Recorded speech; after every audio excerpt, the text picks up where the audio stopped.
Hello, I'm Kimber, and welcome to the Native News Update. Many of the stories you hear here can be found at IndianCountryNews.com.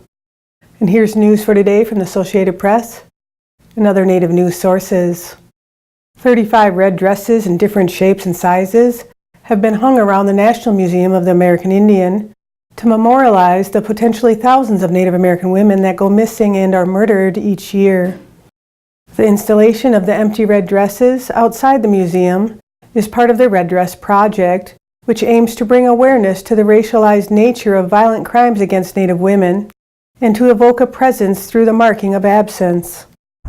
My name is Jamie Black, and I'm a visual artist from Winnipeg, and I'm also the artist behind the REDress Project for missing and murdered Indigenous women across Canada. I basically had the idea of putting red dresses in public spaces so that people are continually reminded of missing and murdered Indigenous women across our country.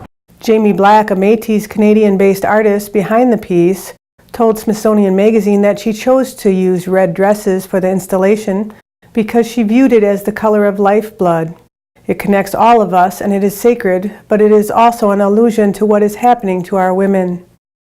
It is the first time Black's project, which was created in 2011, has been installed in the U.S. and the first time the American Indian Museum has directly addressed the issue of missing murdered Indigenous women. The project is on view through March 31st to commemorate Women's History Month. The All Pueblo Council of Governors and the Navajo Nation met in a historic summit to reaffirm mutual commitment to protect sacred sites in the Greater Chaco Canyon region. The meeting was held at the Acoma Pueblo, the oldest continually inhabited community in North America. The meeting is the third between these 21 sovereign tribes to discuss pushing for protections for the landscape in the wake of ongoing oil and gas development. In attendance were federal and state agencies whose actions or land management plans may affect Chaco Canyon National Historic Park and traditional cultural properties and sacred sites in the Greater Chaco area. The meeting comes as Senators Tom Udall and Martin Heinrich announced their intention to reintroduce legislation which had been developed in collaboration with the Pueblo and Navajo Nations that would withdraw federal mineral estate from the Greater Chaco Core Protection Zone, from additional energy development that would mar the region's cultural sites and landscape. StrongHearts Native Helpline expands operating hours from 7 a.m. to 10 p.m. Central Standard Time, 7 days a week in order to better serve Native Americans impacted by domestic violence. To date, the helpline has received more than 2,100 calls in the past 2 years, from victims, survivors, concerned family members and friends, service providers, and more, helping to close a gap in culturally appropriate resources for those facing abuse. Domestic violence remains a severe issue in tribal communities, where half of Native American women and a third of Native men have experienced physical abuse by an intimate partner in their lifetime. The stories of American Indians and Alaska Natives are as varied and nuanced as the people themselves, but the latest study from the National Institute of Justice finds one troubling through line that links these stories: the experience of high rates of violence.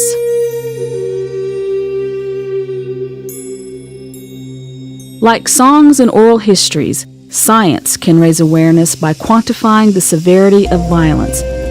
It's time to hear what the numbers are saying. The vast majority of American Indian and Alaska Native women and men have experienced violence in their lifetime, and 1 in 3 have experienced recent violence in the past year.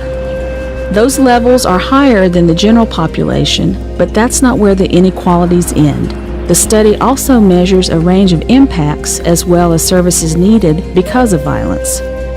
What's behind those numbers? Let's start with the finding that for American Indians and Alaska Natives, violence doesn't discriminate by gender. Women and men share similar rates of victimization. That means almost 3 million American Indian and Alaska Native women and men have been victims of violence.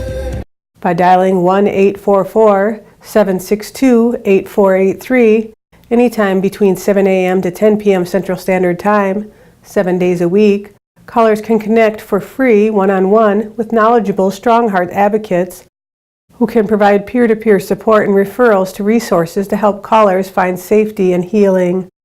After hours, callers have the option to connect with the National Domestic Violence Hotline at 1-800-799-SAFE. For more information, you can check out StrongHeartsHelpline.org. The National Native American Hall of Fame is opening up the 2019 Hall of Fame nomination process to determine the 12 Native Americans who will be inducted this year.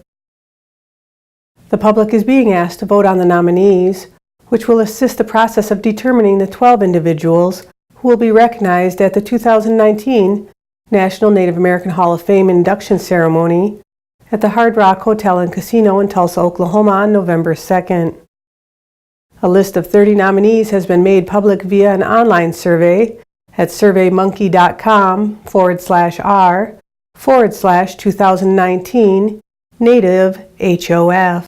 Native American author Tommy Orange won the 2019 Hemingway Award for Distinguished First Novel. Orange, a member of the Cheyenne and Arapaho tribes, wrote his debut novel, There, about modern-day Native Americans struggling with the loss of identity in urban Oakland, California. I wanted to have the range of experiences for these Native characters, so different ages and different contexts and different struggles and backgrounds, various different proximities to their Native identity. Some struggle with it and some don't. So I wanted to have a range of what it means to be Native right now. Published in 2018, the novel was rated by the New York Times as one of the best books of the year. We know the sound of the freeway better than we do rivers, the howl of distant trains better than wolf howls. We know the smell of gas and freshly wet concrete and burned rubber better than we do the smell of cedar or sage or even fry bread. We ride buses, trains, and cars across, over and under concrete plains. Being Indian has never been about returning to the land. The land is everywhere or nowhere. The Hemingway comes with a $25,000 award from the Hemingway family and the Hemingway Foundation. Orange also will receive a month-long residency fellowship at the UCross Foundation, a Wyoming retreat for artists and writers. Sean Hemingway, the grandson of Ernest Hemingway, will present Orange with the award during an April 7th ceremony at the John F. Kennedy Presidential Library and Museum in Boston, Massachusetts. And that's another roundup of news from Indian Country on this edition of the Native News Update.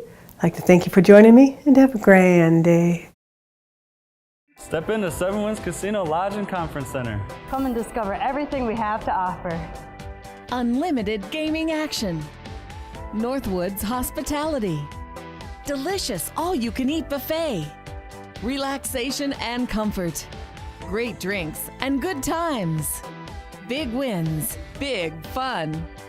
It's all here at Seven Winds Casino Lodge and Conference Center in the heart of the Great North Woods.